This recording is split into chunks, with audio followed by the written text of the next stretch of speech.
کلام مقدس پرانے عہد نامہ میں سے وائس کی کتاب، اس کا 6واں باب۔ ایک زبونی ہے جو میں نے دنیا میں دیکھی اور وہ لوگوں پر گراں ہے۔ کوئی ایسا ہے کہ خدا نے اسے دھن و دولت اور عزت بخشی ہے، یہاں تک کہ اس کو کسی چیز کی جسے اس کا جی چاہتا ہے کمی نہیں،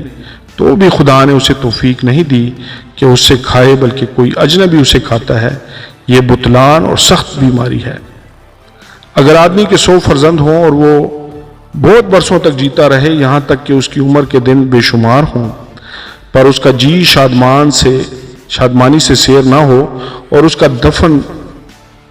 نہ ہو، تو میں کہتا ہوں کہ وہ حمل جو گر جائے اس سے بہتر ہے، کیونکہ وہ بطالت کے ساتھ آیا اور تاریکی میں جاتا ہے اور اس کا نام اندھیرے میں پوشیدہ رہتا ہے۔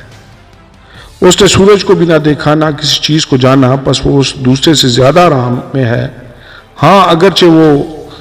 2000 برس تک زندہ رہے اور اسے کچھ راحت نہ ہو، کیا سب کے سب ایک ہی جگہ نہیں جاتے؟ آدمی کی ساری محنت اس کے منہ کے لیے ہے، تو بھی اس کا جی نہیں بڑھتا، کیونکہ دانشمند کو احمق پر کیا فضیلت ہے، اور مسکین کو جو زندوں کے سامنے چلتا پھرتا ہے کیا حاصل ہے؟ آنکھوں سے دیکھ لینا آرزو کی آوارگی سے بہتر ہے، یہ بھی بطلان اور ہوا کی چران ہے۔ جو کچھ ہوا ہے اس کا نام زمانے قدیم میں رکھا گیا،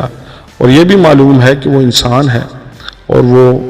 اس کے ساتھ جو اس سے زوراور ہے جھگڑ نہیں سکتا، کیونکہ بہت سی چیزیں ہیں جس سے بطالت فراوان ہوتی ہے، بس انسان